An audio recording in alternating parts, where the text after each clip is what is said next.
गुजरात के मुख्यमंत्री श्रीमान विजय रूपाणी जी, केंद्र में मंत्रिपरिषद के मेरे साथी श्रीमान नितिन गडकरी जी, श्री मनसुख मांडविया जी और इसी क्षेत्र के सभी महानुभाव, उपस्थित सभी साथी, मुझे कहते हुए बड़ा आनंद आ रहा है कि हमारा दहेज एक प्रकार से लघु भारत बन गया है।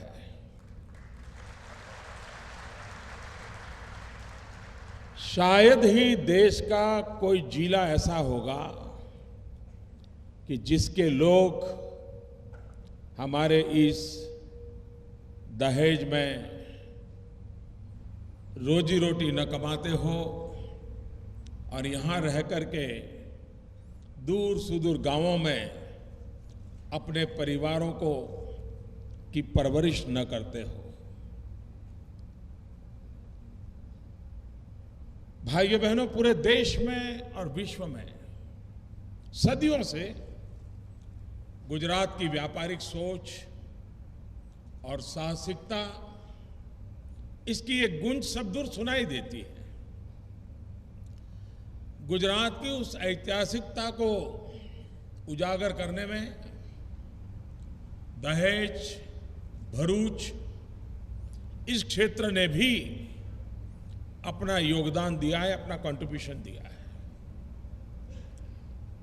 जब गुजरात के मुख्यमंत्री के रूप में मेरी जिम्मेवारी थी तो अनेक बार इस क्षेत्र में मुझे आने का अवसर मिला, विकास के संबंध में विचार विमर्श करना, नई नई योजनाओं को आकार देना और उसको गति देना। तो मेरा एक निरंतर प्रयास, और इस जगह को मैंने ब्रिक बाय ब्रिक मजबूत होते और स्टेप बाय स्टेप आगे बढ़ते हुआ अपने आंखों से देखा है।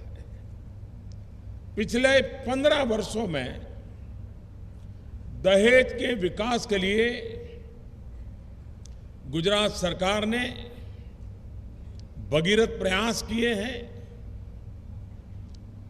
आज उसी का परिणाम है कि दहेज का पूरा इलाका औद्योगिक दृष्टि से न सिर्फ गुजरात में लेकिन हिंदुस्तान में एक महत्वपूर्ण स्थान बन चुका है। दोस्तों, ये गुजरात सरकार की लगातार कोशिशों का ही नतीजा था कि दहेज एसईजेड दुनिया के टॉप 50 औद्योगिक क्षेत्रों में अपनी जगह बना पाया। ये भारत का पहला ऐसा औद्योगिक क्षेत्र था जिसने वर्ल्ड रैंकिंग में इतनी धमाकेदार अपनी एंट्री दर्ज की थी। 11-12 में तो दहेज एसईजेड की वर्ल्ड रैंकिंग 23rd थी, 23 नंबर पर हम पहुंच गए थे।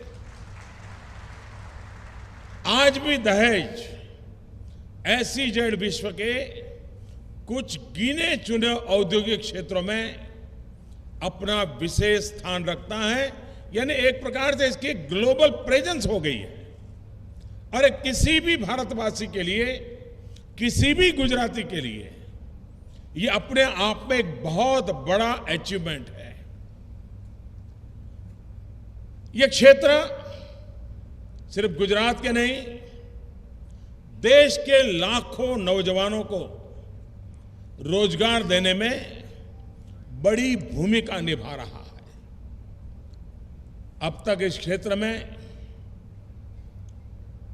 कुल मिलाकर के पूरे क्षेत्र में करीब 40,000 करोड़ रुपए से ज्यादा का निवेश हो चुका है। दहेज एसईजेड की शानदार कामयाबी के लिए मैं इससे जुड़े लोगों को, आप सबको हृदय से बहुत बहुत बधाई देता हूं। दहेज और उसके आसपास इंफ्रास्ट्रक्चर को विकसित करने में गुजरात सरकार ने हमेशा गंभीरता दिखाई। इसी वजह से जब ये चर्चा शुरू हुई कि देश में 4 पेट्रोकेमिकल इन्वेस्टमेंट रीजन यानी पीसीपीआईआर बनाए जाएंगे, तो उसमें गुजरात के दहेज का नाम भी था। पीसीपीआईआर की वजह से 1.25 लाख से ज्यादा लोगों को रोजगार मिला है और इनमें से 32,000 तो ऐसे हैं जो सीधे इससे जुड़े हुए हैं। एक अनुमान है कि जब ये हमारा पीसीपीआईआर अपनी पूर्ण क्षमता पर जब विकसित होगा तो करीब करीब 8 लाख लोगों को किसी न किसी तरीके से रोजगार देने की ताकत रखता होगा। पीसीपीआईआर की वजह से दहेज और भरूच के आसपास इंफ्रास्ट्रक्चर का भी बहुत अच्छा विकास हुआ है।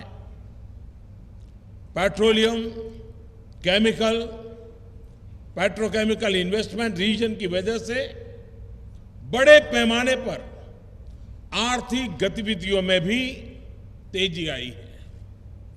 आज दहेज का एसईजेड पीसीपीआईआर और गुजरात इंडस्ट्रियल डेवलपमेंट कॉरपोरेशन बहुत ही वाइब्रेंट औद्योगिक स्थल बन चुका है।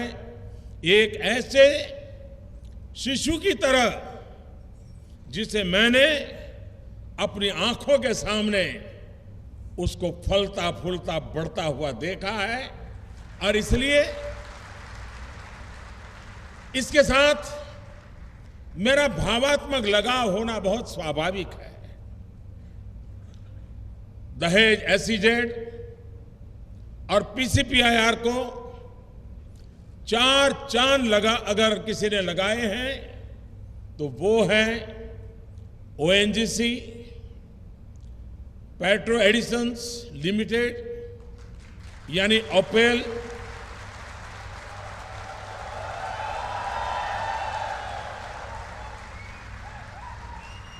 ओपेल यहां के लिए एक एंकर इंडस्ट्री की तरह है। यह देश का सबसे बड़ा पेट्रोकेमिकल प्लांट है। इस एक प्लांट में, मैं पूरे क्षेत्र की बात नहीं कर रहा हूं, इस एक प्लांट में 30,000 करोड़ रुपयों का निवेश, मैं समझता हूं कि यह अपने आप में एक बहुत बड़ा इन्वेस्टमेंट है और इतनी बड़ी अमाउंट लग चुकी है।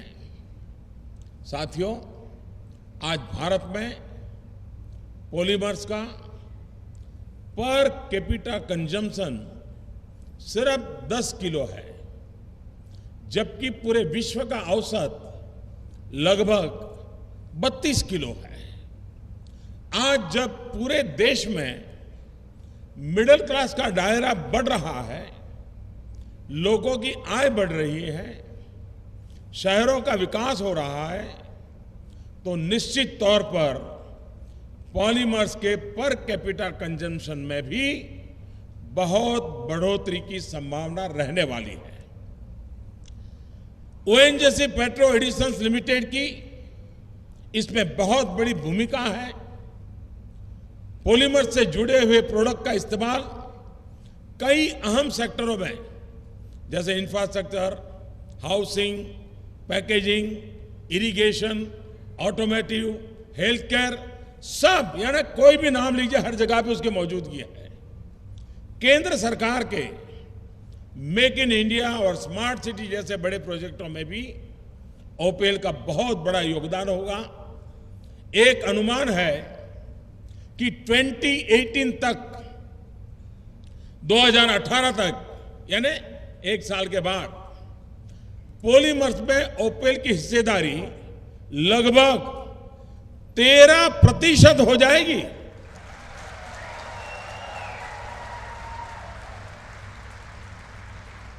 पॉलीमर्स का इस्तेमाल बढ़ने का सीधा मतलब है कि जो परंपरागत चीजें हैं जैसे लकड़ी, कागज, लोहा, मेटल, इनका उपयोग कम होता जाएगा।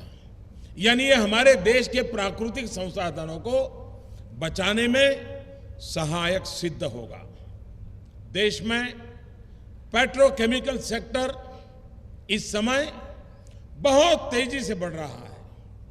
विशेषज्ञों का अनुमान है कि अगले 2 दशक तक ये सेक्टर 12 से 15% की रफ्तार से बढ़ेगा, 12 to 15%। दोस्तों, भविष्य में इस क्षेत्र में और भी बड़े पैमाने पर इंफ्रास्ट्रक्चर का विकास होगा, जिसमें पोर्ट का आधुनिकीकरण, 5000 मेगावाट बिजली का उत्पादन एवं वेस्ट ट्रीटमेंट प्लांट इसकी योजना में है। निश्चित तौर पर इससे देश के लाखों नौजवानों को रोजगार के नए अवसर उपलब्ध होंगे। श्रमिकों की सुविधा के लिए, जॉब मार्केट के विस्तार के लिए सरकार लगातार कोशिश कर रही है। उद्योगों में निवेश आकर्षित करने के साथ साथ कौशल विकास के लिए भी भगीरथ प्रयास किए जा रहे हैं। देश में पहली बार कौशल विकास मंत्रालय, स्किल डेवलपमेंट मिनिस्ट्री बनाकर इस पर सुनियोजित तरीके से काम हो रहा है। सरकार वर्षों पुराने कानूनों को हटाकर या फिर उनमें आवश्यक बदलाव करके भी जॉब मार्केट का विस्तार कर रही है। अप्रेंटिसशिप एक्ट में सुधार करके अप्रेंटिसों की संख्या बढ़ाई गई और अप्रेंटिस के दौरान मिलने वाले भुगतान में भी बढ़ोतरी कर दी गई। 1948 के फैक्ट्री एक्ट में बदलाव करके राज्यों को सलाह दी गई है कि वो महिलाओं को रात्रि में काम करने के लिए सुविधा प्रदान करें। इसके अलावा पेड मैटरनिटी लीव को 12 हफ्ते से बढ़ाकर 26 हफ्ते कर दिया गया है। श्रमिकों की मेहनत की कमाई और बचत ईपीएफ अकाउंट में जमा होती है। ये राशि उन्हें कहीं भी कभी भी मिल सके, इसलिए यूनिवर्सल अकाउंट नंबर देने की शुरुआत की गई है। आपको जानकर के हैरानी होगी, जब मैं प्रधानमंत्री के रूप में जिम्मेवारी ली तो सरकार के खजाने में करीब 40,000 करोड़ रुपया सड़ रहे थे। मैंने पूछा क्या है भाई? तो ये गरीब मजदूरों के पैसे थे, ईपीएफ में लिए गए, काटे गए। किसी का 200 होगा, किसी का 1000 होगा, किसी का 2000 होगा। बाद में उसने नौकरी छोड़ दी या ट्रांसफर हो